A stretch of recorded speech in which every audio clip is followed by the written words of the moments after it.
Usa ka malipayon o mabungahong adlaw kaninyong tanan, unang adlaw sa buwan sa Hunyo. Ang ebanghelyo karong adlaw, ang pulong sa Dios karong adlaw, nagpahinumdom kanato sa gitawag og otoridad. Gipangutana sa mga punuan sa mga Hudiyo ug sa mga pangulong pari ang atong Ginoong Hesukristo. Kang kinsa mang otoridad o gahom ang imong gibasihan sa pagbuhat nimo nining mga butanga.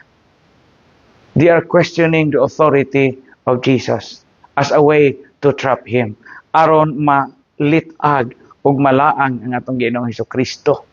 Pero wa gyud nila malaang ug malitag ang atong Ginoong Hesukristo.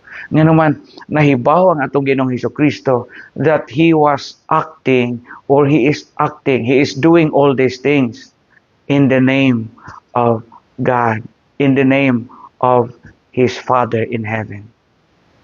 Ingani pud ang otoridad. Ang tinuod nga pag-ilaw og otoridad, mao nga ang mga gahom nga gihatag kanato dili ginaato. Di na ato.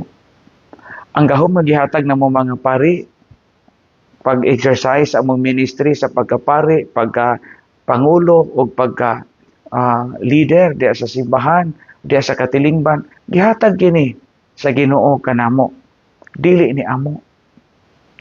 Ang civil authorities, ang authority nga gihatag sa mga leader nato sa gobyerno, sa democratic government, gihatag kana gikan sa katawhan. But ultimately, ang otoridad nga niya kanamo o kanatong tanan, di gini ato, gipiya lang na nato.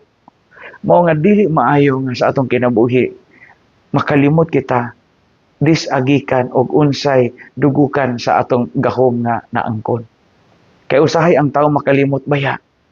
Magtuot nga kita mo otoridad sa atong kaugalingon. Magtuot nga kita atong gamhanan, kita ang gamhanan sa atong katilingban o sa atong dapit. Labi na og taas na kita ranggo, dako na kita posisyon o pwesto sa katilingban. Sayon na pag-ingon nato, ako'y paris priest dinhi. Sayon na pag-ingon nato, ako'y kapitan dinhi. Ako'y presidente sa purok, why magbuot nako. At nakalimot kita ng otoridad nga naa nato dili na ato. Gipiyal ka na gikan sa Ginoo aron gabito nato nga makasilbi kita sa uban.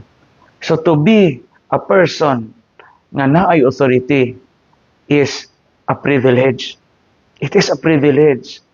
Usa ka nakalinain nga gasa nga gipiyal sa Ginoo. Dili aron natong himuon nga kita mudaog-daog sa uban, mutamak sa tawhanong katungod or manglupig sa uban apan ato ka nang gamiton aron nga kita makasilbi sa simbahan, sa katilingban, ug labaw sa tanan, makasilbi sa tag-iya sa otoridad ug gahom nga gihatag kanato ang Dios mismo. Ayo abusahi ang gahom ug otoridad nga gipiyal nga ri kanato. Kay gihatag na nato isip pribilehiyo o gasa. Daigo nato ang Dios, angay nato isang pasalamatan adlaw-adlaw.